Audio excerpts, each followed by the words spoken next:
A short time ago, I sat down with Donald Trump's son, Eric Trump. He serves as executive vice president of the Trump Organization. And I started off by asking him how his father's feeling, how he's preparing for tonight's big event.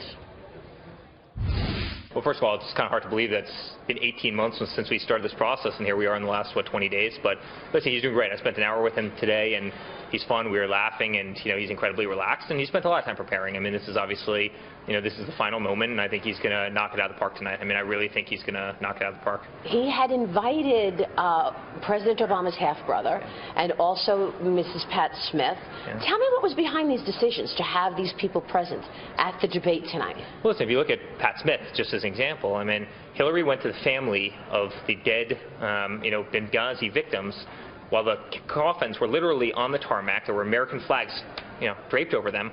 And she lied. And she lied to the families about what happened. And that's a person that people are considering electing to be commander-in-chief of the United States. She left innocent, soldiers on a roof in Benghazi for 13 hours to get shot at, to get murdered, didn't call in reinforcement, didn't do anything to help them, didn't make a call, made up a fabricated story, and then lied to the families, again, while the families are looking at caskets laying on a tarmac. And, it's really amazing. She's an incredible woman, Pat Smith, and I'm glad she's going to be with us tonight because I think she signifies everything that's wrong with, quite frankly, Hillary and the previous administration. So that's why Donald Trump invited her. Now, what about President Obama's half-brother? I know that he has been very vocal in saying, I'm voting Trump. Yeah, I know he has been pretty vocal, and I think that's very telling. I mean, I think that's pretty telling. I'd be pretty devastated if my own brother wouldn't vote for me, and I think that's very telling of, probably, where they stand and how, quite frankly, divided, they are on the Democratic side. And I think it's really nice that he came out in major support, and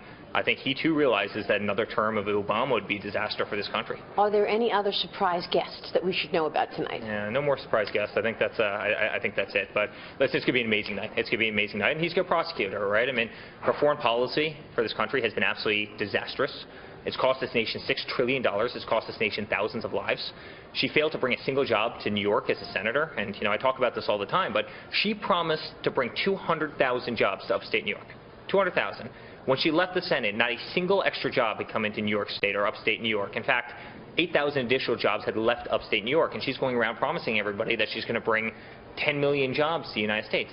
How do you bring 10 million jobs to the U.S. if you can't bring one? And I hope, based on the fact that Fox is doing this, I really hope that Chris is going to bring that out tonight, and he's going to really bring up those points because I think it's incredibly salient, and none of the other media outlets have even mentioned it.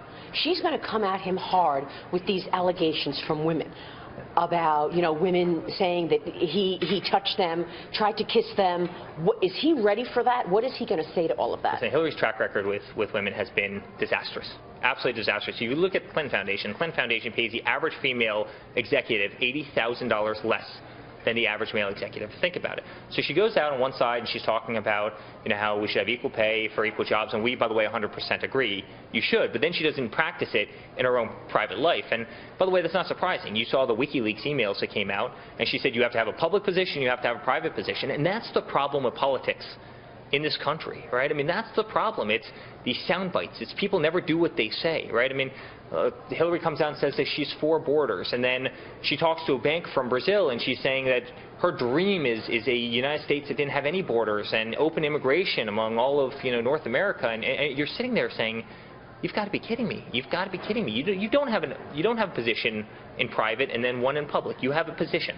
And say what you will about my father. My father is brutally honest, and he's brutally direct, and he tells the truth, and that's very, very different than Hillary. What's most important tonight, sticking to attacks against Hillary Clinton or sticking to his message of economy, growth in jobs, and national security? Listen, I think it's actually a little bit of both, to tell you the truth. I think it's prosecuting her for doing a terrible job over the last 30 years because she has. I mean, she's been a politician longer than I've been alive, and she really has nothing to show for it. I mean, other than making a lot of money off of selling influence. And then I think it's talking about all the problems that we have as a nation, right? We have $20 trillion worth of debt. We have an educational system that's ranked 30th in the world. Reading comprehension is 34th. Math skills is 37th. Median income hasn't gone up in 15 years. People are making less money than they did 15 years ago. Obamacare is a disaster. All our industry is leaving this country. I mean, jobs are fleeing from this country like you wouldn't believe. We've lost 1 in 3 manufacturing jobs since Bill Clinton signed NAFTA.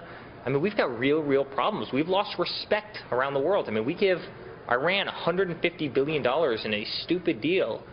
And every single day they torment our warships with their little dinghies. I mean, that's the level of respect that we have. Obama flies over to China 2 weeks ago. They didn't even bring a staircase up to Air Force One to let him off the plane. He had to come out through the service entrance of the plane. I mean, this is a lack of respect other countries show the United States, and it has to change, and it has to change incredibly quickly. Final question here. After tonight is done, what do the next 19 days look like for you? What happens now? Yeah, well, listen, we're working incredibly hard. I mean, I've been on the trail every single day. My father's on the trail. I mean, he has more energy than any person I've ever met. And, you know, he's going around, he's speaking to the masses. And every single time he does a rally, 20, 25, 30,000 people are showing up. I mean, this isn't a campaign. It's a movement. People want their country back. People want to stop being lied to by politicians. You see the things that are coming out in WikiLeaks where Hillary's top aides are making fun of evangelicals. They're making fun of Christians. They're making fun of, quote-unquote, needy Latinos. I mean, this is horrible stuff. You see one of the top operatives at the DNC, and you see these hidden videos that are coming out right now, bragging on a hidden camera about how he started the Chicago riots. That he started the Chicago riots. You see one of our North Carolina offices, GOP offices, get firebombed the other day. I mean, this is America. We are so much better than this nonsense, and this is what you get from crooked Hillary. This is what you get from the DNC, and people want this country to thrive again, and people want this nonsense to end. All right, great to have you on the show. Thank you so much. Maria. We'll be really, watching tonight. Really appreciate it. Thank you.